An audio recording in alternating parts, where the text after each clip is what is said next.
You know what the beauty of the cold open is? The beauty of the cold open that you can make it meta and like endlessly meta. It's like, it's the whole thing with shotties all the way down, it's endlessly meta because the thing is we've been rolling for a couple of minutes already. Yeah. And we were talking about how we should start this. Yeah. And yet here we are talking about it now in front of the audience about how we should start it because we still have no idea how to start this thing. Yeah, that's true. So that's good. It is one of the great things about this podcast. The cold open. It's maybe the only great thing about this podcast if I'm really honest about these sorts of things. Anyway, to jump into it, we've been teasing this for a while, Shadi, in various ways. We've got 2 friends on, so that's new. I don't think we've had 2 people on since Peter Pomerantsev and Karina Orlova That's stopped true. by. That was early on, yeah. And that was really early on. So part of the problems was me solving all the tech difficulties of making this happen. But we have 2 of our friends who are not just part, but like founders of the reading group that we have talked about a lot on this podcast. The secret reading group. The secret reading group. Yeah. We've got Sam Kimbriel and Osita Nwanevu here with us. Welcome, gentlemen. Hey, chaps. Hey. Thanks for having us. Yeah, absolutely. Do you want to say who they are? Or? That's fine. No, they're awesome. Yeah, well, they are awesome. Why don't you say who they are? I don't know who they are. They're just these people. So, okay, sure, I can do that. So Samuel is a political philosopher by training. He is the author of a book called Sacred Knowing. Friendship as, yeah. Oh, sorry. Friendship as Sacred Knowing. Friendship as Sacred Knowing. What was the subtitle again? I mean, the subtitle should have been the actual title, which is Overcoming Isolation. Oh, yes. That's because we all believe in that, so that's important. I mean, that's I mean, Demir doesn't, but other people. It's the ultimate COVID book. But published way before. Yeah, it's true. Yeah, sad. True. And Osita is a staff writer at the New Republic. Is that the correct title? That's correct. Yep. Yeah, one of, I would say, the brightest and most brilliant voices on the left. I think that's fair to say. Yes. Yeah. Oh, well, thank you. Yeah. I can't think of anyone who I don't know really... what that says about the rest of the left. Well, there's that. But what I like is that he's also I'm entitled to it. unpredictable. Yeah. When he calling for the abolition of the U.S. Constitution, that was unpredictable. Well, we should probably contextualize that. Perhaps not that unpredictable. Yeah. Anyway, contextualize away, Shadi. Or Osita, who wants to? I'm sure it'll come up in the conversation. We don't have, unless Osita wants to say a word about it. Yeah. Okay. Maybe you're right. Since the conversation will probably tend that way. It's worth maybe saving. Anyway, I don't know, Osita. Maybe you start us off and say a few words about the idea behind this reading group. I joined a little late. Shadi's been there since the beginning, I think. And I don't know, just say a few words about what were you guys thinking when you were doing it? Because just from my side of it, it's been an incredibly rewarding experience. It's been like a really interesting and fascinating group of people, several of whom have already been on the podcast. And it's just, I don't know, for me, it's been enriching from just like a friendship beyond the intellectual aspect of it. It's been really great. So I don't know, why don't you guys just tell us a little bit about what was on your mind when you came up with this idea? Yeah, I mean, Sam's really been the lead here, but I met Sam first at a Super Bowl party, actually. That's right, because we both love football so much. Because we're just insane football heads. That's right. Obviously. But no, we met at a Super Bowl party at Liz Brennig's place. And he and I sort of had a conversation about, I guess, the media and political discourse. I was really interested in the fact that he was a philosopher and I didn't know that I'd met a philosopher before I met Sam. Or now not a philosopher, at least I surely hadn't spoken to one since college.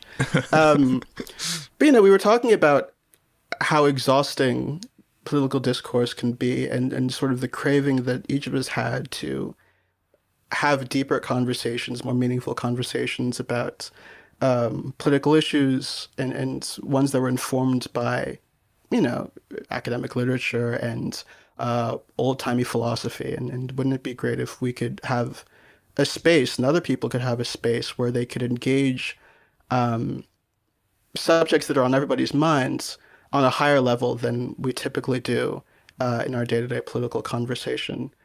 That's really the germ of the idea for where the group came from. And, I guess for over a year now, we've had these happen semi-regularly. At first, we were talking about nations and nationalism. That was the first set of discussions we had, and we did a lot of reading and convening around that. We solved for all time the question of what a nation is and whether it's good. And unfortunately, we're not going to tell you. We're just going to keep it a secret. Because this is also a secret cabal to actually control the world. It's not actually for public. Yeah, yeah. Oh yeah. Well, look, I think that there's a way in which I know how Sam feels about this, but there's a way in which I think you could reduce what we're trying to do to a kind of, well, this is about civil dialogue and bringing people together and realizing that we're all great friends and all of our differences can be sort of solved by a glass of wine and that kind of thing.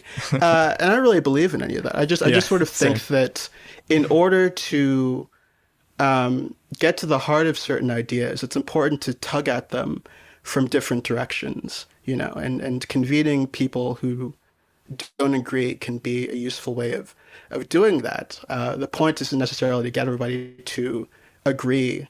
If we disagree bitterly about something and continue to disagree bitterly about something, that's great. That's fine. It's just creating a space where different people are taking swings at an idea is sort of the important thing here. I do not think that this is a solution to our political divisions or anything like that. But we've had different kinds of people from different parts of the ideological spectrum participate in this. People have invited new people in, and we've been we've let people do that. I think now we're at a place where the group has gotten large, and Sam's going to take one half of it, and I'm going to take another half of it, and we're going to bring some people on in the course of doing that. But I think the way that Sam and I are talking about it now is that we could have an umbrella. We still don't really have a real. Should we debut the name? I think we should come up with. Yeah, that's the whole for the goal first here. time ever. I think so. Yeah. So we're going to call this thing Premises now. Let me get a bit of background here. So the name has been very understated, and so the default name that we've gone by is to name it after Demir's derelict apartment here. So we've gone with Logan Circle as the background, but we do actually feel like we should kind of name this now that it's going to become something more significant. Mm. So Premises it is, yeah. Go on. Premises it is, and so that's the umbrella name. And so the way that we were thinking about structuring it is there'll be like a large umbrella group, I guess. But I think the vision is each individual. There can be like individual chapters. So like a group of people can be convening in DC, and another group where I am in Baltimore, and then a group in New York and California, Paris, wherever it is. The idea is that there's going to be a central set of readings on a subject or a topic that we want everybody to kind of discuss. But, there are going to be these little chapters where people are going to have different kinds of discussions, different people are going to be involved. The immediate thing that compare it to is like McDonald's, like different franchises. Franchising, but the idea is like, all over the country, you could potentially have groups convening to discuss at a high level democracy or nationhood, or wherever it happens to be. That's sort of an exciting model to me. I don't think that Sam and I have kind of racked our brains, and we haven't really come up with something comparable to this, where you have a space, a routinized space where people can come in and without having to still be in college, come together and discuss ideas in this way. So we're both excited by that prospect. But I've talked long enough. No. But just really to jump into, like, I don't know. Not at all complicated, but I think just sort of chime in. I think the really good thing about it, and I think the important thing, I mean, it's sort of basically what we do on this podcast as well, is just like figuring out like basically these core terms, these premises, without an idea that there's agreement. I mean, Shadi and I hate each other all the time, so it's but no, I mean, in general, I think that's the important thing. I mean, franchising the groups and having that be across the country. I think there's a lot of potential for that, but the real selling point is this is not, I think, the idea of building consensus and building some kind of unity on it. It's in fact, like Shadi's favorite thing. It's agonism in a lot of ways, like idea-based agonism. Yeah, I mean, it's really core to what wisdom of crowds has always been about, which is we're not trying to persuade or convince or win arguments. The goal is to interrogate why we believe the things that we believe. And that just seems, I think, for all of us to be the most interesting thing. And it's a lot more interesting than a debate that is about claiming victory over an opponent. And that's really the cool thing about being part of this secret reading group cabal, is that we are actually quite different. I mean, there are major divergences that have made themselves apparent over the past year and a half. But I don't think there's ever been a time where that's been a problem. So in some sense, we're all comfortable with the notion that there are no solutions to the problems that we're exploring. And I think that's also hard sometimes for Americans, because when we see problems, we immediately instinctively look for a solution. We're a can-do people or society or whatever.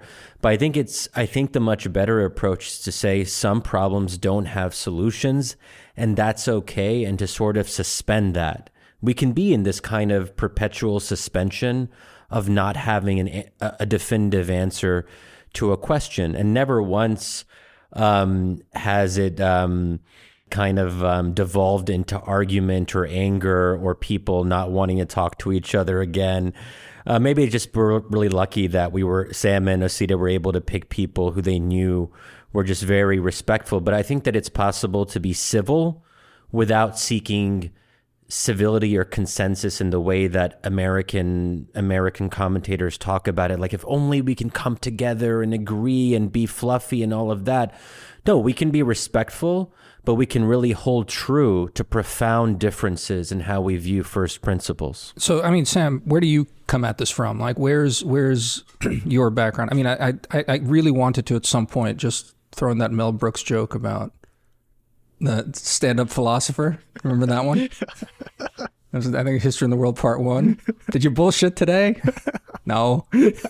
Bullshit artist. Anyway, no, but talk a little bit about the role of philosophy, I think, like in what you think in the because I was a philosophy undergraduate, I drifted to other things. So I mean, it's at least it's been so nice to have the leisure to do this kind of stuff a little bit on the side. But I don't know, just talk a little bit about you as a philosopher, and because all the rest of us we're far too practical. Yeah. I mean, so let me go over the same story that Osita just told and kind of give a little bit of my perspective about it. So he's right. So we met at Super Bowl party. I think we were like sitting in the dining room talking about Kafka instead of like whatever.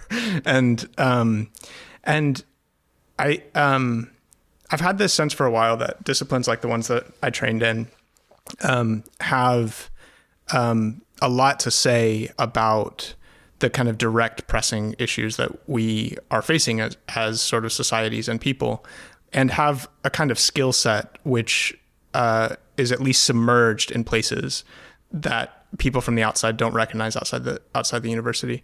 But there's also an absurdity there, which is that all of these people are mainly writing for one another, mainly sort of sitting in dusty lecture halls, not able to kind of articulate in any deeper sense what their livelihood has to do with the broader society. And so I've been really intrigued since being a postdoc in this kind of project of how could you develop a broader pedagogy for this kind of thing in public. And so Osita and I think just really had a kind of meeting of the minds about that from very different angles. For me, so I really agree about this substantive point that Shadi was making, which is that there is a kind of way that we're not going for consensus. The idea that we're just going to talk about ideas and then we're all going to come out of these readings agreeing with one another and suddenly the soul of America will be healed or something is very, very far away from our approach. But I'm not sure that, for me personally, that doesn't mean that I'm a nihilist about how reality works. I'm not sure about Damir. Right. Damir, this may be something that we should actually argue about a little bit. But for me, I think that part of the reason why I think allowing these conversations to go in a very diverse set of directions, the reason that I have confidence about that is actually because I do have a pretty basic sense that reality is big, and it's big enough and it's worth kind of wandering through it and figuring out all the like strange idiosyncrasies to it.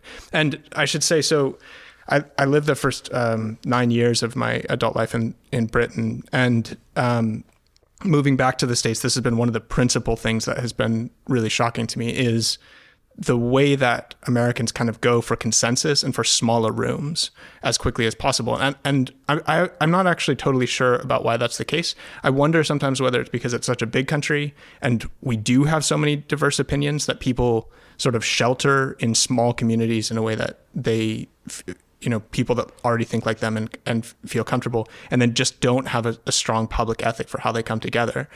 I'm really interested in sort of a very different project than that. How can we end up just being direct and straightforward about where we don't agree with each other at all, but in a way that doesn't sort of just rip everything apart? Osita, do you have any thoughts about why that is? Like, where does this American pragmatism come from? I mean, because it's pragmatism to a certain extent, or at least that was my first thought hearing you just say that. There's something that,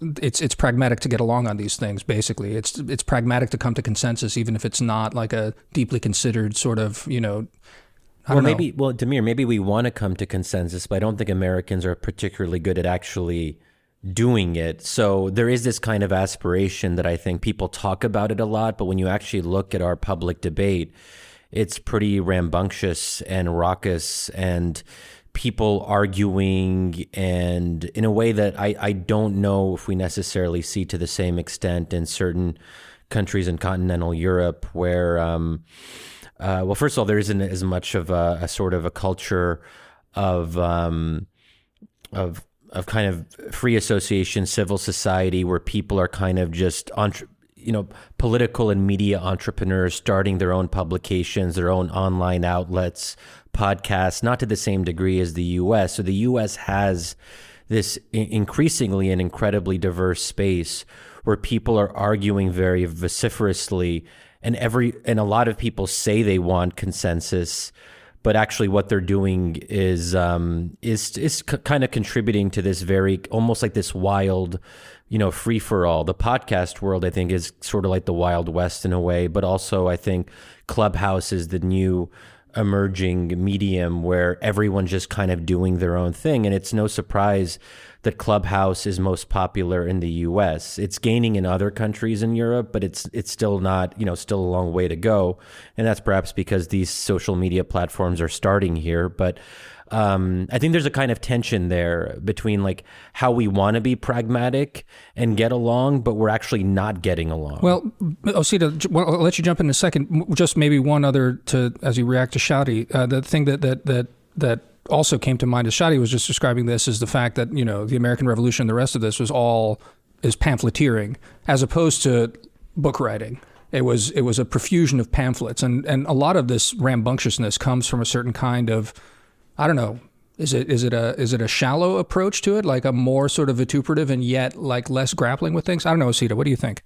I mean, I think it would be important to sort of draw a comparison between our intellectual and political climate here and what prevails in Europe, which I can't really do. I've only ever been in America and I haven't really spent very much time in Europe. But part of me kind of feels like we believe in consensus so strongly in this country because we've had a comparatively stable history with less kind of tumult than I think most European countries. I mean, to the extent that we've had violence on this continent, for the most part, it's been violence that we ourselves have been perpetrating. And I think that there's a way in which that stability allows us to tell ourselves a story that everything that exists here is the product of some kind of consensus and consistent forward motion in history, right? Whereas in Europe, you can't really allow yourself to believe that just because everything's been a mess for so long and everything's very contingent and unstable. I think that difference has really shaped the American mentality. Yeah, I don't know. I've been doing myself a lot of reading about the American Revolution for a review that I hope to do in the next couple of months. And it's just so plain that like a lot of things that we take for granted as a country as a product of being the products of some kind of grand consensus ages ago, all of that was a product of agonism, right, and disagreement. And if we came to certain compromises, they weren't compromises that were forged out of some kind of high-minded sense that compromise is what we ought to do. It was political necessity. You had to get this or that state, this or that constituency on board in order to keep this fragile thing together. And it's been a great feat of propaganda through the years to elide all of that and to sort of tell ourselves politically that the only way anything happens in this country is if you get everybody to agree on X or Y. It's just not the way things work. And the fragilities, I think, is one of the things that like keeps me up at night. It's something we've talked about, at least sort of in the nationalism discussions. You're all the losing time. sleep over that, Damir? All the time. Fragility keeps me up.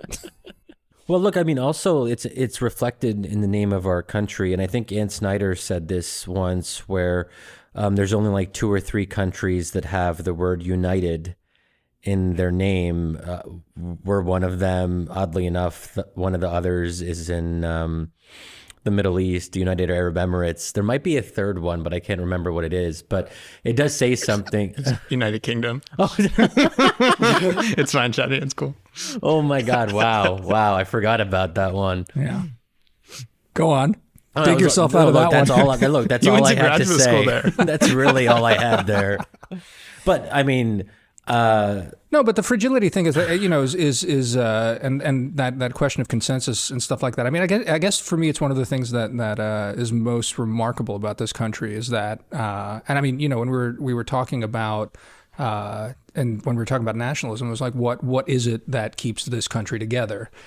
And I guess one way to look at it is this kind of, or at least, if you're to do some sort of comparative stuff, you'd say, it used to be this kind of like WASP aristocracy that bound it together, and this kind of feeling and knowledge that this, old boys club was still somehow in charge. And that persisted through a good chunk of the 20th century, and then was, basically taken down and basically call it the ideals of the founding, certainly the ideals of the post-Civil War refounding, were taken more and more seriously. And the question is the idea enough? And I think it would be a mistake to say, I guess, Osita, you were gesturing at this idea of propaganda that, sort of like to this propaganda of consensus. But it's interesting to me how far the idea is the only glue thing has been pushed, especially in the last couple of decades, and how far it's going without that kind of glue. And it's still holding together. And I mean, there's a case for real optimism there.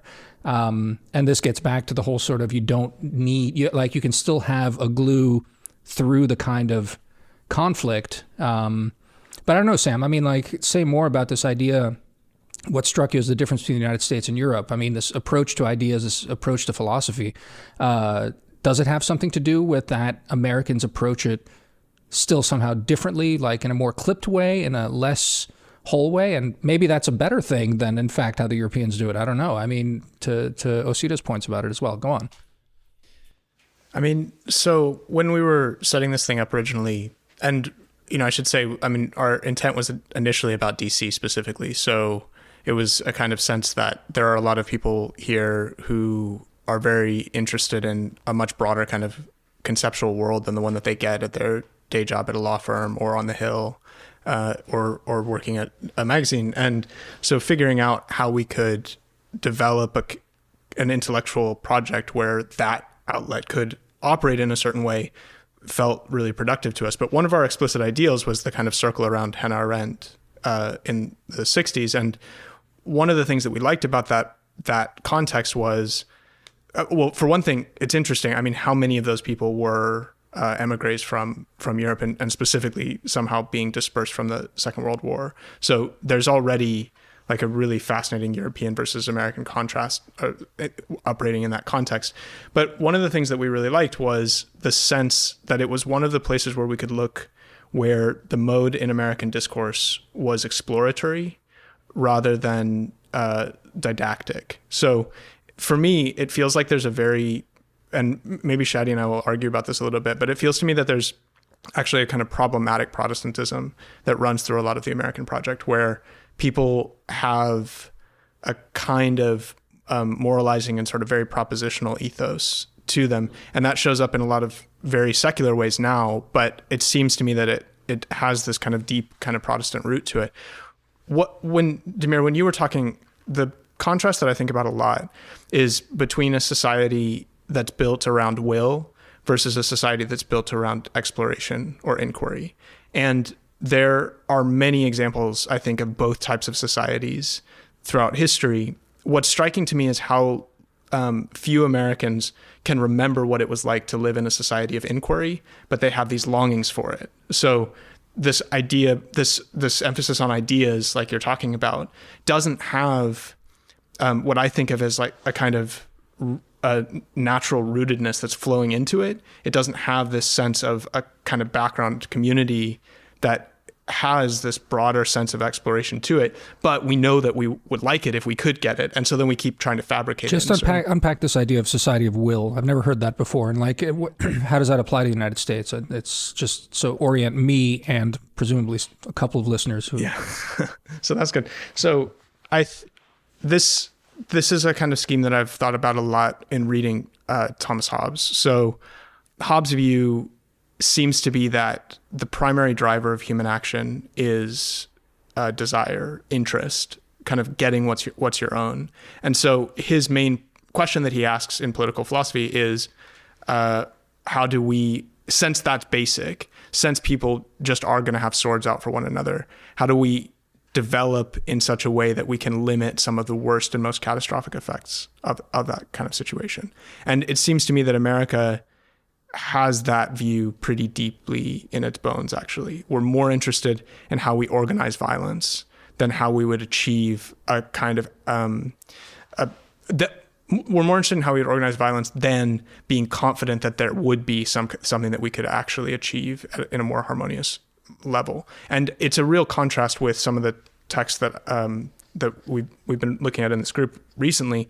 So, I mean, Plato... the entire project is a sort of critique of that idea of will. His entire view is that you only get into that kind of will competitive dynamic when you've been somehow basically alienated from deeper structures of reality. And, that's a real debate, which one of these is actually real. And Plato feels the real burden to have to argue it and argue it and argue it. But he does, in the end, have that kind of confidence. And I find that kind of contrast really fascinating. So yeah.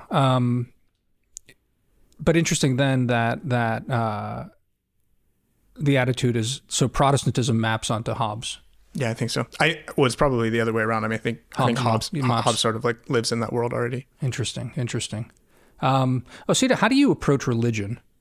Because that's another sort of thing that we actually haven't done in the reading group, but it's again one of these sorts of issues that keeps bubbling up in a lot of these sorts of things. What's your sort of, I don't know, not necessarily personally, but how do you even conceptualize its role in society? How do I conceptualize religion's role in society? Well, easy it's question, man. No, like I think it's formative in all kinds of ways. I think that you can tie a lot of, the American ethic, even in contemporary times, back to puritanical attitudes about, and Protestant attitudes about, having the power to interpret and take your own salvation into your own hands rather than relying upon an existing hierarchy. That sort of central belief, some people have said, animates the American Revolution in important ways. So, it's something that you can't really ignore, but you're right that it hasn't really come up that strongly in our discussions. Although we did have, I think, 2 sessions ago, we talked about French Amari and what's been going on the conservative, on the social right, and the role Catholics have played in debates about where conservative social politics should go.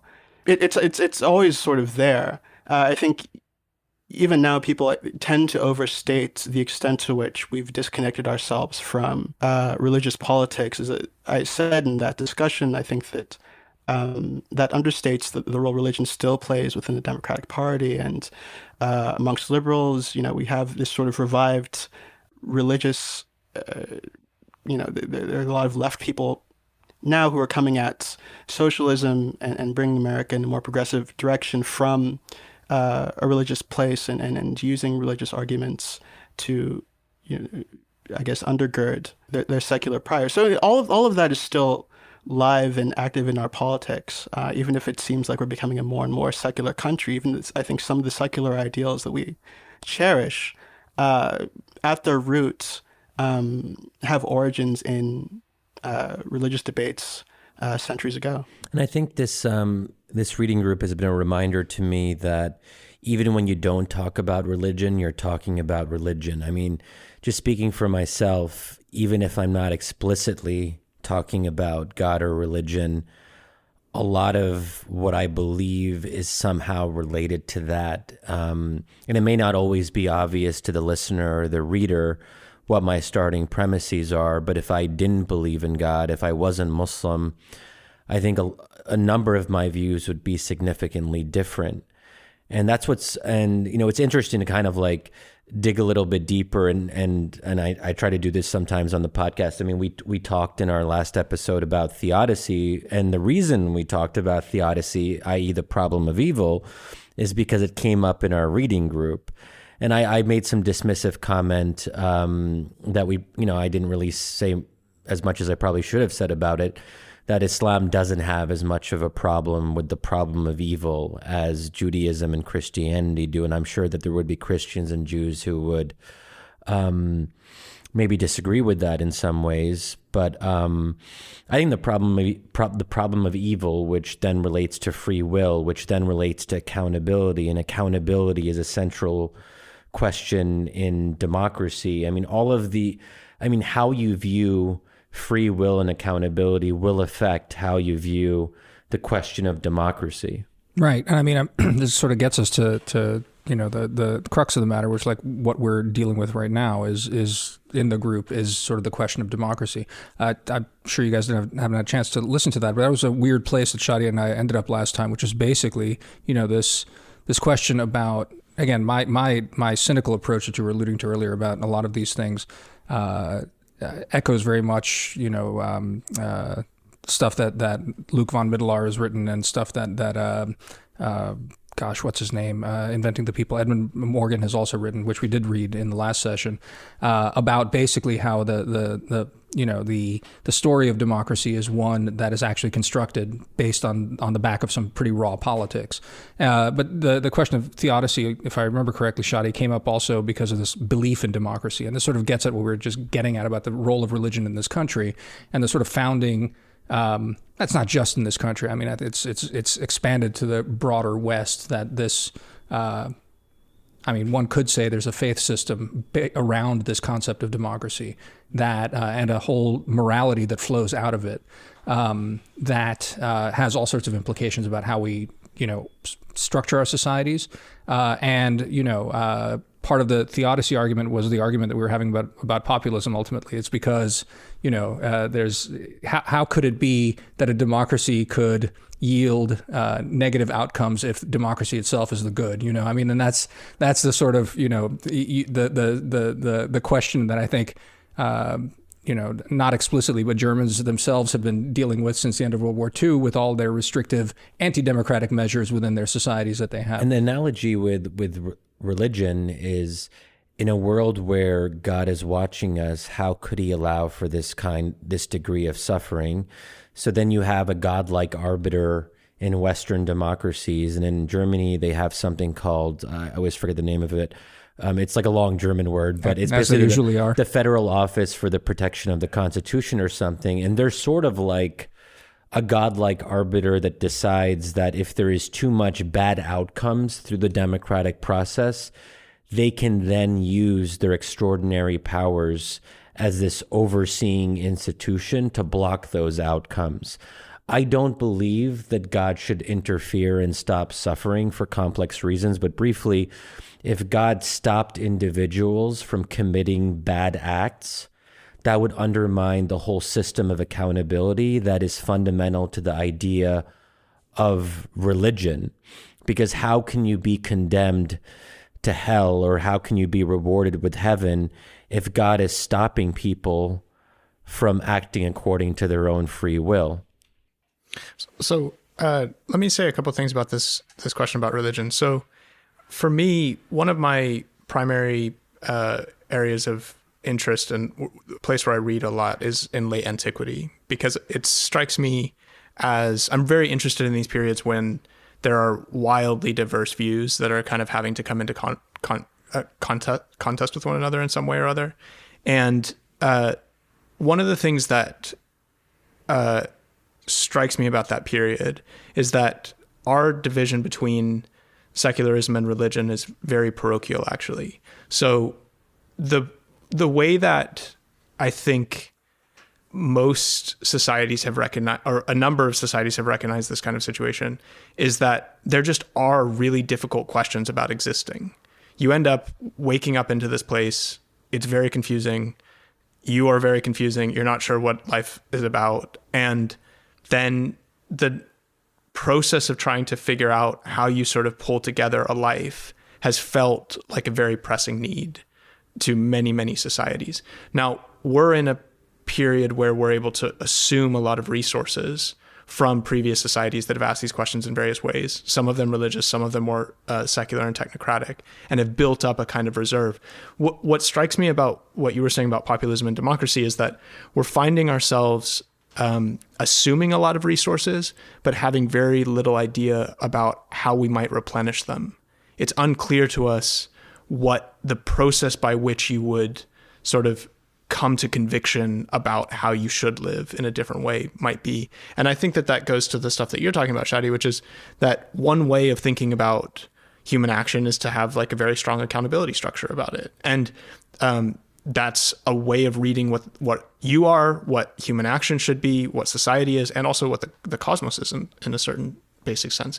Now, you can have very different ones than that and very different foundational convictions, but somewhere it seems like you need some way of living in relation to that set of factors, what the cosmos is, what you happen to be, and how to live. And it's not obvious that we're in a strong position to figure out new answers to that kind of set of questions. Except just to then clarify, going back, it's Protestantism that is too parochial for it. So that religious approach ends up narrowing it. And there's a more humanist approach coming from Plato that is, in a way, not less holy, but, well, humanist. So not secular either, but humanist, broadly humanist. That's what you're getting at, though, right? Yeah, I think it's something like that. I mean, I think that there are many traditions that end up running themselves into cul-de-sacs in pretty problematic ways. And, this is the kind of question about not how are we going to get this political campaign to work, or how are we going to make sure that our party is successful over the next decade, but what is the structure of our whole civilization? How does the story at a much broader level work? And that's the level of political experiment that I'm most interested in. This question of, the relative youth of this country it's a political experiment, and it's a fascinating one, and it's also very young, and we're trying to figure out how it's going to work, over on a century's time scale, not just on a decade's time scale. And there are some, I think, inheritances from Protestantism. There are some inheritances, I think, from certain strands of liberalism that have led us astray in certain directions. There are also some really fascinating resources that we do have to pull on, and trying to figure out how that's all going to work out, I think, over in a period where these things are put under extraordinary pressure like what we're in now, I think is really fascinating. So, I mean, part of the thing we wanted to talk about is also, what you guys are going to be doing, like basically on the website alongside of what we're doing here. I don't know, Osita, maybe you want to say a few words, because you're sort of hinting at it throughout this whole thing. But broadly, democracy, what we're doing as a reading group, you guys are going to be sort of shepherding along a series of notes on it. I don't know, say a few words about like what you envision to do here. Yeah, sure. So the groups are going to be discussing democracy over the next 6 or so months. And as part of that, we're going to be writing, and Sam and I are going to invite others to write and contribute as well, some essays, maybe Q&As, different kinds of content on the website tethered to what the groups are doing, and all exploring democracy from its first principles. In the same kind of defamiliarizing way we try to tackle nationalism and the nature of nations. The idea is just to sort of extricate ourselves from taking democratic values for granted. I'm very supportive of democracy, number one fan here, but I think we're at a place where democratic values are coming under attack and being scrutinized in new ways, and developing, at least for me, a coherent response to them, and to sort of think about how we might rework democracy in new ways. For me, those are things that require a real return to first principles, and a re-engagement with debates that have been had for centuries now about what the nature of democracy really is, whether it's workable or desirable. All of that we're going to cover as new ground, really, and hopefully all that process leads us to thinking about democracy, or looking at democracy with new eyes. Yeah, I don't know, Sam. Say a bit more about, like, how does that basically play out in practice? I mean, again, given especially that what I was alluding to earlier, that it's so embedded into our common consciousness as just the default, and the default the default ethic more than anything else. How do you even plan to start picking this apart? So I should say, first of all, I think there are two reasons why we found ourselves really attracted to setting this up in some kind of coordination with you guys. I think that there's a sense that commitment to trying to strip things back to first principles is really shared between what we've been building, both within our sort of closed door seminars, but also as we've been conceiving what more public formation versions of that might be. And then I think the second point is what we're talking about already, which is this question about consensus, is that being able to take a long road and not be sort of forcing issues into a smaller box, but be willing to explore things, allow them to kind of unfold in whatever direction that they might. So I think it's that second point that I look at when I'm thinking about democracy specifically, is that it's fascinating. When I was thinking about moving back to the States, so I grew up out west in Colorado, and the thing that attracted me to sort of setting up adult life in the States rather than in Europe over the long term was the sense that it's a younger place, and there are really challenging issues both in its history and in its current moment.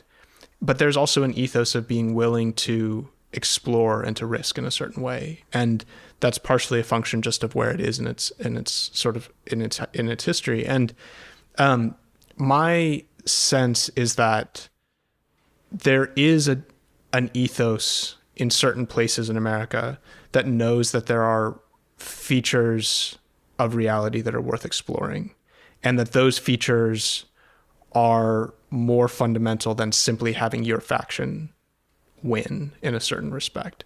And so I'm really interested in sort of figuring out how that works, like paying attention to one discipline I read a lot in is ethnography, paying attention to how people just actually live, not sort of trying to put the ideals over it too quickly, but playing out what is life like, and what are the tensions, and how does the suffering work, and what kinds of possibilities for hope can you see in a certain community.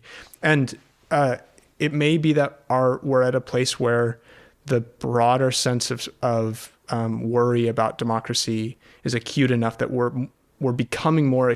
My hope would be that we might become more attuned to that human level than just the systemic level. We play out these questions about how the filibuster works, the nature of voting representation over and over and over again. I'm much more interested in that human stratum below it. And then it will have implications for how we organize our political structures.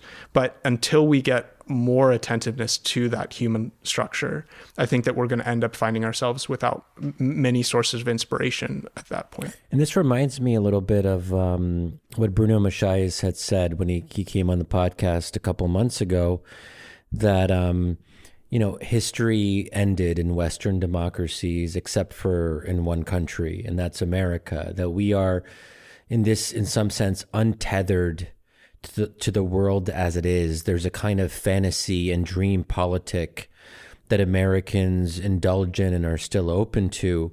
That can be scary, and it can lead to very bad decisions and chaos and Trump and so on. But it also means that we are not bound in the same way that, say, Western European countries are. And the vaccine rollout, I think, is one example that he brought up and we talked about. History ended. You have the EU as this technocratic overseer, and you lose a sense of imagination. You lose a sense of what's possible. Yeah, I mean, we could really no. I mean, I'm just really trying to think which way to take that, because I mean, you could get into all sorts of interesting political debates about this, but I do also think we probably want to stay away from those right now. No, we don't want to talk about the vaccine. I'm just giving that as an example. No, not as a vaccine, but just basically, I mean, even throwing it out there as to, what is the role of the state, and then, the proper role of the state in these sorts of things. I mean, I guess that, it gets back to that question about the special sauce in the United States, right? And some of the things you have been alluding to, well, both of you guys have been alluding to, is, it's part of this kind of religious conviction. It's part of this, well, on the one hand, parochialism, but also this kind of openness, right? That leads to experimentation.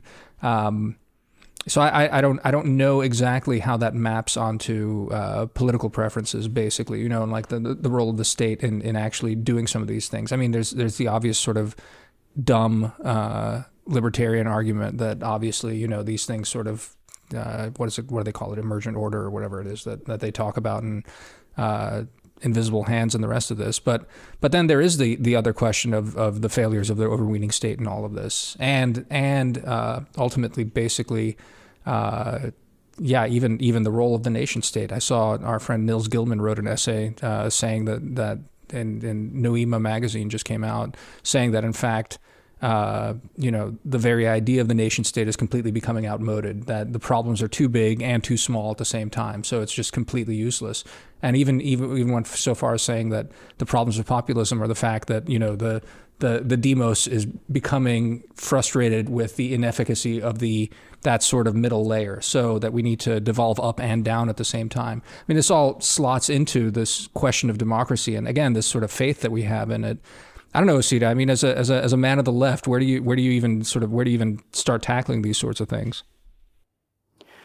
Well, as far as the nation state goes, I mean, everybody who's on the left has to hold out a hope that you can achieve someday a kind of global solidarity where political borders that exist today aren't really relevant, and everybody's living with some dignity that it doesn't matter where you are. You're part of an international working class that has power and all of those things. But I think that ultimately, in practical terms, achieving that world inevitably starts with achieving those kinds of changes at the nation state level.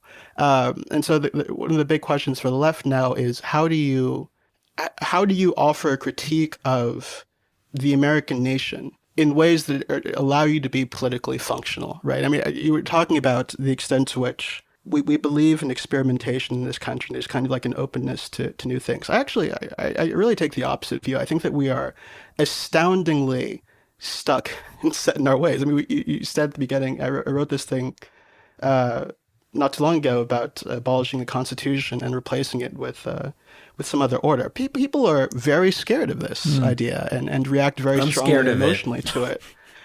Sorry? I'm scared of it. Shadi's got his hand up. It's shaking, terrified. He's scared of it.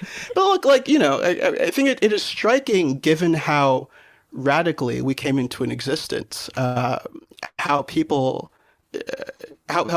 people are to the existing form of government and to the existing constitution and to existing ways of thinking about politics. I mean, the constitution we have, as I point out in this essay, was the product of what was essentially a coup. These people came together. They saw that the Articles of Confederation, or preventing the government basically from collecting on taxes and implementing the austerity policy that they wanted to implement. They're like, we can't have ordinary people rising up and saying they're not going to pay taxes. We need something that's going to create a strong government to replace it. So they ignored the process that the Articles of Confederation laid out for amending it, came up with a completely new document, basically strong-armed all of the states into ratifying it. That's how the Constitution came to be.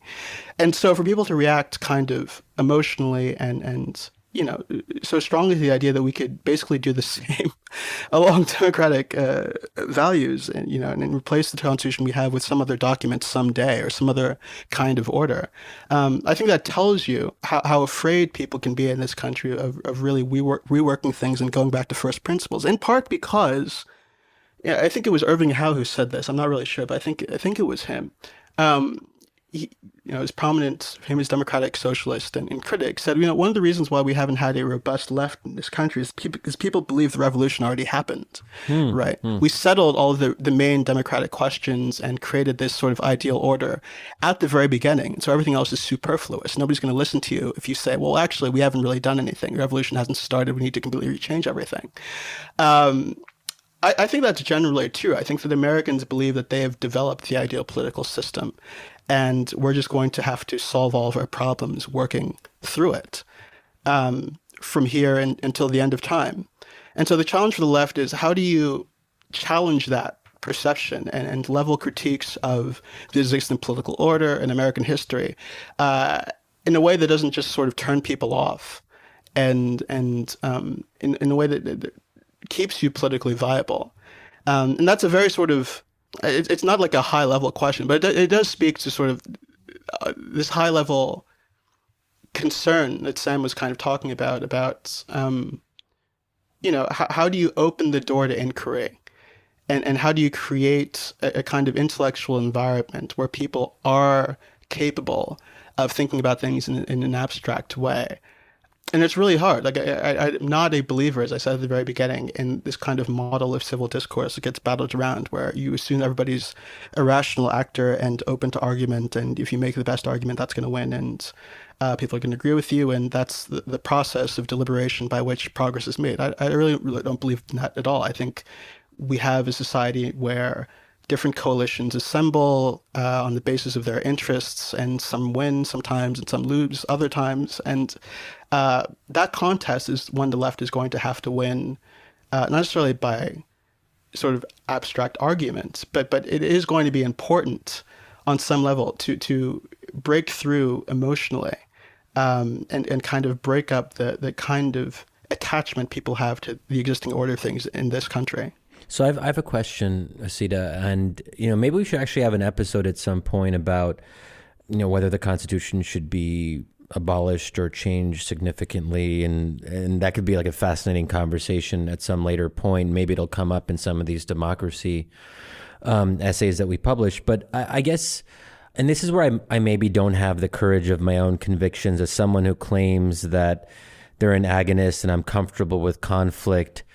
There's also a part of me, as Demir has noted before, that recoils from too much conflict, that I start to get a little bit jittery, precisely as you suggest, that I do have my limits.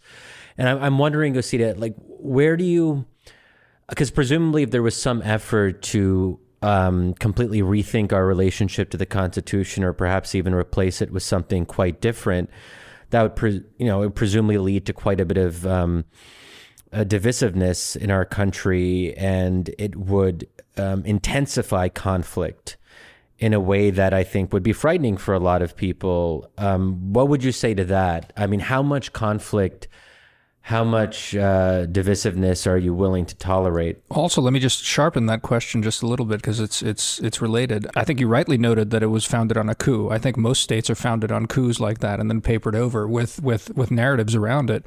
Are you proposing something of a democratic coup, of like a war for hearts and minds that then like refounds this thing? No, I mean, I'm serious about that, because it is one of those things that I think is striking about a lot of this talk. I don't think states are founded peacefully with consensus. I think that's definitely false, but maybe I'm wrong. I don't know. What do you think? Well, no, I mean, I don't think there's going to be a moment anytime soon where this is like a viable thing that's going to happen. What I lay out in that piece is, maybe several generations from now, 100 years from now, 125, 150, we might be in a place where this is possible, and you could, I don't know, convene a new convention. I don't have a lot of confidence now, partially because the main people interested in reworking the Constitution are actually voices on the right who want to do things like a balanced budget amendment, and there's some funding for that's being thrown out by the Koch brothers and other donors. So I'm not suggesting that this is something that ought to happen now. I wrote that as a way of introducing a kind of novel way of thinking about the Constitution that could gradually allow for certain reforms on the path to making the United States a fully democratic society some sunny, shiny day, way in the future. But Shadi's right. Like, all of this, talking this way and radical change and advocating for it is divisive. There's no doubt about that. I mean, I wrote that piece, and within a couple of weeks, my partner discovered a blog post where someone said I should be shot over it.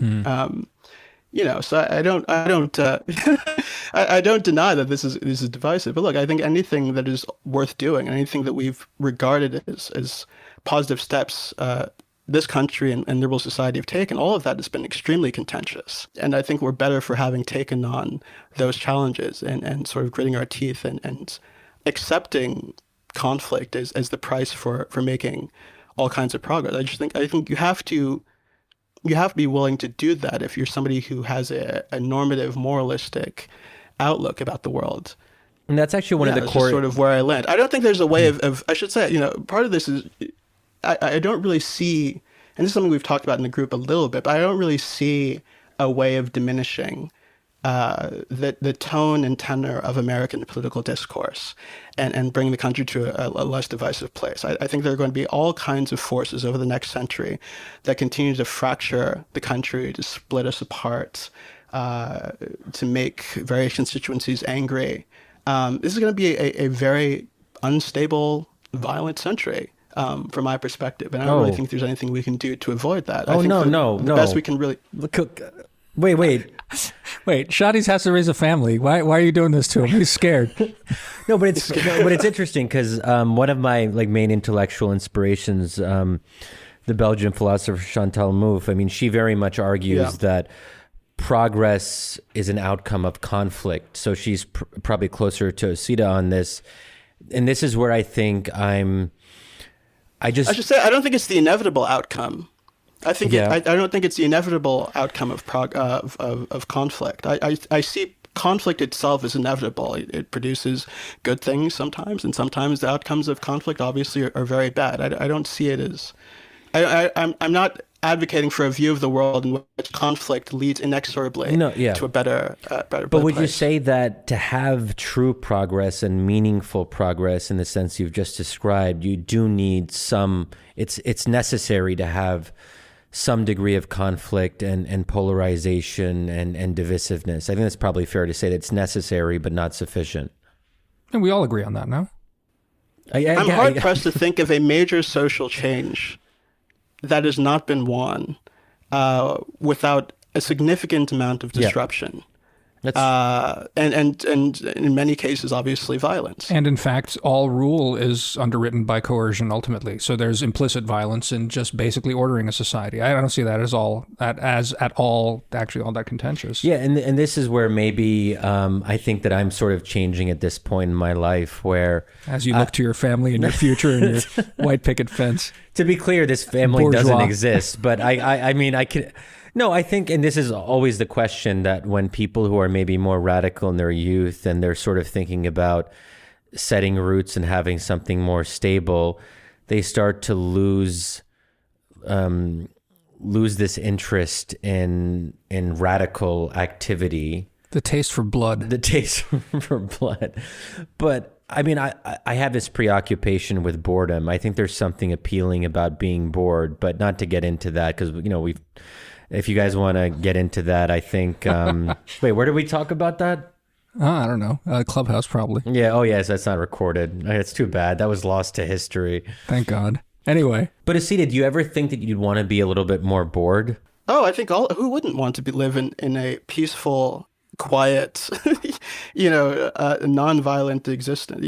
I just don't think that that's in the cards. That's my point. I mean, who wouldn't want to live in a world where everybody could sort of retire peacefully to a suburb and blah, blah, blah, blah, blah. First of all, if some of us accept that and sort of retreat from politics for that reason and retreat from certain fights because we think they're going to be disruptive, then other people who are at the very bottom of our society are never going to enjoy that kind of peace and stability and tranquility, right? So I personally feel a moral responsibility to not just sort of take the easy way out and avoid discussing certain things and avoid making certain arguments, because I think that that's going to be a more peaceful and civil way to go about things. I mean, I think that civility, as experienced by the strata of society that actually discusses and debates politics, that is always resting atop of exploitation and oppression. There is always some other portion of society that things are not quiet and peaceful and, and they don't get the white picket fences, So that's just kind of how I feel about it. And the other thing is, I said, like, I just don't think that we can even expect even political elites necessarily in the century ahead to live at a distance from disruptive forces. I mean, my politics at this point and what you deem as a radical stance. I mean, all of that is sort of animated by reading about climate, honestly. I think that climate is probably the area that has shaped my own political shift over the last 5 or so years, more than anything else. I mean, it is just a fact from my perspective that countries like the United States, as developed as they are, as rich as we are going to be really upended by climate impacts. And the ways in which stability is going to be upended are going to have real implications for our politics, are going to deepen our political divides. And I just don't think that there's any getting around that. You can hope and sort of pray for, things to simmer down and for all of us to come to a place where we can discuss politics in a civil way and blah, blah, blah, blah, blah. But it's going to be economically disruptive. You're going to have a massive influx of people to this country who I think we should let in without any question, personally, from a moral perspective. But there are all kinds of things that are going to really radically disorder politics in the century ahead. And I just don't think that hoping otherwise is really productive. The thing that strikes me, that the difference between basically Osita and I, is that Osita is a much more moral person than I. And as a result, I think that's the difference between a more left-leaning and a more right-leaning person ultimately, is that it comes down. No, I mean, I'm sort of joking, but I'm sort of serious about that. And I mean, I don't really quibble with anything that he said there, except the part where maybe this is a way to sort of circle back to the core question of democracy and how these things are structured. I'm skeptical of, I guess, morality carrying the day in some of these questions. Like, I mean, it's fine to say that, we have a moral responsibility to let people in, but the political realities of that, I just don't think we'll admit it. And so similarly, as we're talking about the founding or refounding of the republic, one way or the other, I think such things happen by means of coercion and coups, not by means of suasion and the changing of a polity's sort of, I don't know, moral commitments. I'm just very skeptical of that. But someone on the right would say that they're more moral because... Yeah, but... No, I'm just explaining what they would say is that if you have too much conflict and instability and opening up the borders, that it's hard, that does complicate, say, conserving the family and preserving traditions and building things that can be very meaningful on the local or community level. And that if you have too much instability and you don't have enough security, a lot of those fundamental building blocks of society come into question. So I think there is a way to make a moral case for a more stability or security oriented approach to American life. I just want to put... That's fair. That's fair. I think that's possible. Yeah, go ahead, Osita. Sorry. I think that's possible. I just don't think very highly of the argument. I mean, I think that if conservatives are interested in expanding family values and restoring the American family and increasing religious belief and church attendance and all of these great things that social conservatives claim to be interested in, the number one thing they can do is expand immigration from Mexico and Latin America, right? These are populations that are extremely religious. Family is very important. If they were genuinely interested in those values, I think there would be, a very strong case that the immigration policy of the last administration on those grounds was pretty indefensible, and you should really re-examine it if you claim that you want to sort of have a more socially conservative, more Christian aligned population. So I think that you can argue things both ways. We should probably get Sam in here because Sam. Well, Sam is looking for a higher level. No, for sure. And I think we'll let Sam sort of elevate us now for this thing. I just want to just quickly say that by the distinction between me and you, Osita, is I'm not really on the right is the thing. I have no truck with these family people. I don't care about them either. But anyway. I don't know, Sam. Why don't you say a few words then? Basically, I mean, this was sort of a taste of some of these sorts these sorts of debates that we're having. I think specifically the role of democracy. For me, I mean, it's funny how even before you guys had told us that, you're planning to sort of do democracy as a sort of next phase of this, it's something that's come up a lot with what Shadi and I have been talking about, because I think it is so foundational to America's self-conception, to the American idea, and to basically whatever, we as intellectual flaneurs think we're doing. It's somehow it's key to everything. So I don't know. Elevate our little shit fight here to something more meaningful. Well, no. So I think that the main thing that I feel as I listened to this last segment was this sense that the key questions are still not systemic questions. So as we're talking this out, we're saying something about how the structures of the country, whether it's related to immigration, to climate policy, to the structure of the Constitution, that all of these things need to change, and that it's going to be a feat of political organizing. So the thing that I'm always especially interested in those kind of conversations is that seems like the way that people all of us who do have a significant amount of kind of access to power in a certain way would think about it, is that we do have the capacity to kind of design or blueprint society in a certain respect.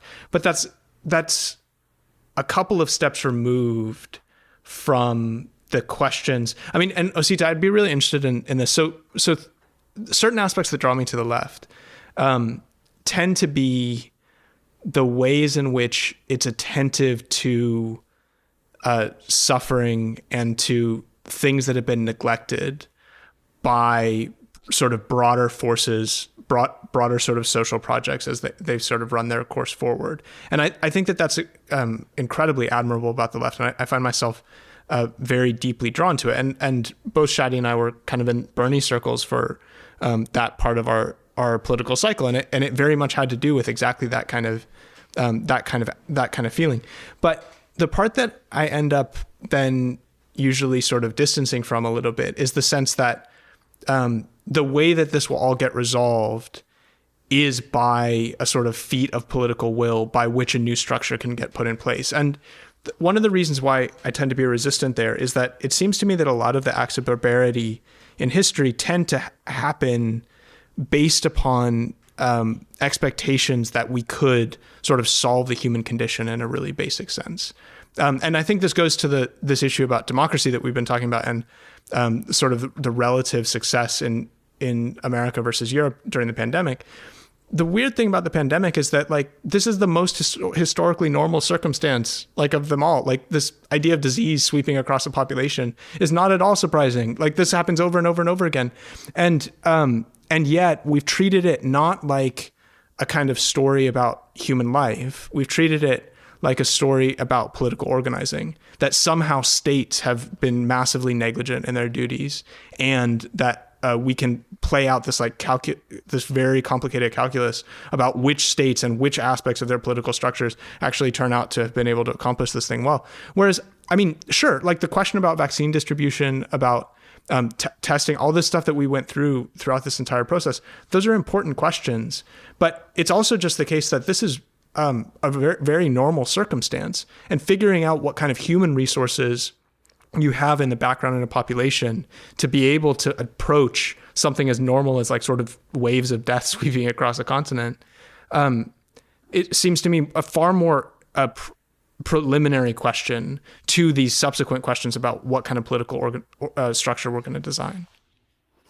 Yeah, I think that's true. And there were a couple of sessions last year where we talked about the pandemic and what it meant. And one of the questions I remember raising when we were doing that was, why was it that even given how many people had died, you had not really seen a whole lot of public grief in response to what was happening? We're now at a point where over 500,000 people have been killed, and I don't think we've really seen any kind of expression of public grief that's sort of commensurate with that. What do you mean public grief, Osita? Well, I mean, just sort of, in the past where we've had kind of like natural disasters or terrorist attacks and this or that, there has been a real effort, I think, on the part of political leaders to memorialize the dead in a sort of really explicit way. That's right. In a way that I don't think we've seen here quite yet. You've had people make speeches about how bad it is and how sad it is that people are dying, but I think that there's something very different about this in contrast to what I remember 9/11 being like and the aftermath of that. In a way that's, I guess it's hard for me to summarize and capture. But so I've been thinking about that question for the past year and why that is. And I think it ultimately, one of the answers I've come to is related to what Sam is saying. I think that if we acknowledge that we are sort of still subjects of history in that way, where you can have grand tragedies kind of sweep out of nowhere and really upend life. If we acknowledge that we're still vulnerable to those forces and vulnerable to nature in the very same way that civilizations from the dawn of time have been, I think that weakens our sense of self-possession, of control. If we really acknowledge the magnitude of what has happened here, I think we like to believe that history is ended and that we've exempted ourselves from it and we've surpassed it, and all of the hard questions about the right way to live have been kind of finally and firmly answered, and we don't need to re-examine those first principles. I think having an event come in and say, well, no, like this is a civilization like any other, it can be crippled and it can fall, is really scary. And I think that to me, that is part of the explanation as to why we haven't seen people deal with this on a truly human level. I mean, I think that's exactly right. And I mean, so the 2 points that I would make in response. So one is that the question of the barbarous aspect of the society, I think very much is tied to this. So it seems to me that the more that a society ends up distancing itself from things like death, the more it also has to kind of keep an inflated mechanism going to be able to do that. And that means that it's also much less likely to recognize the sort of collateral damage that's occurring on that basis. And then, I mean, the second point about sort of collective structures of mourning, I mean, it's not clear to me. I mean, this is pretty close to kind of my interest in isolation. So it's not really clear to me. Part of the issue of loneliness and the division of people at like a very micro relational level does have to do with the fact that we're kind of ashamed of all of these like much more human features. And so, for me, like the kind of structure of philosophy is playing with the highest and the lowest levels. So you keep alternating back and forth between those. And then maybe on that basis, you can work out some stuff in the middle. But the question of like direct human vulnerability at the lowest level, and then these big questions that we're asking about whether the cosmos hangs together, what it means for a society as a whole over centuries time span to be able to have coherence. I think those are the questions that I'm most interested in, and part of this is being able to approach a time when you have 500,000 people die and not just have it be something that each individual family, a lot of poor families, also some sort of middle class and wealthy families, are having to face just completely on their own resources without a sort of broader social structure that makes that possible. And so maybe the way to tie this up, though, Sam, and maybe to tease you out a little bit more on this, it's that despite this idea of, the agonistic approach to ideas, there's still a grappling towards a truth, or at least that the act of grappling at least gets us to a healthier place.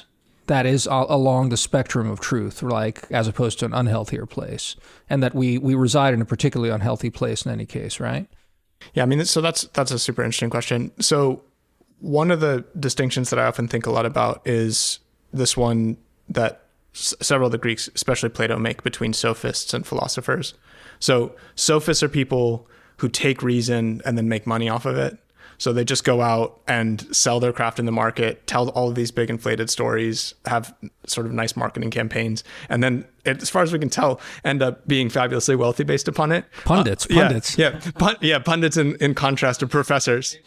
And then the point about philosophy is that it's the people that have recognized that if they're going to follow this path of reason, they're going to end up in a world that they can't control, that doesn't become their slave, that's not something that is just simply able to be turned into a subject to their whims. And that's the one that I'm much more interested in. Like what it turns out to be, how you end up sort of articulating the final vision of that, I think is a really complicated. It's not something that you can sort of define down into a specific political project, into a particular piece of property that you own within your lifetime. But the whole argument, the whole sort of the witness of that entire tradition is that's a life worth living. Even if it turns out very badly for you, like it does with Socrates, it's still something that's worth pursuing. And that's I think finally kind of my interest in it. Well, all right, gents. I mean, I think this at least sort of gets us to a good place to, announce that we'll be launching sort of an intro essay by the two of you, and then sort of opening essays by both of you later this week as we get the podcast ready. The reading group is still technically in a beta stage as we now experiment with splitting off like an amoeba, splitting the one body into two other separate globs and see how they grow. But the ambition is really inspiring, and it's really awesome to be part of something like this, because I do think that something like this really does have the chance to be pretty big. You see a lot of these sorts of, I think, grassroots movements that are premised on the opposite of basically building consensus, and are basically building consensus on basically common sense. And I think there is an appetite to grapple with difference in substantive ways to really, just go at these big questions and these big ideas in a way that is productive, if not always constructive. I don't know. I'm pretty excited that we're a small part of this, and I'm looking forward to see what the next few months bring. And I'm excited about spreading these reading group cells all across the nation, and like a pandemic of sorts, and then across the globe. But this is, I'm really excited too. This is great, and for all of you who are listening, stay tuned. If you want to get these opening essays straight into your inbox when they come out, they will be free, available for everyone. So just go to wisdomofcrowds.live/sign-up, and then you'll be on our list and you'll get our free content. We would also encourage you to consider subscribing and becoming members to get paid content, but we'll take what we can get.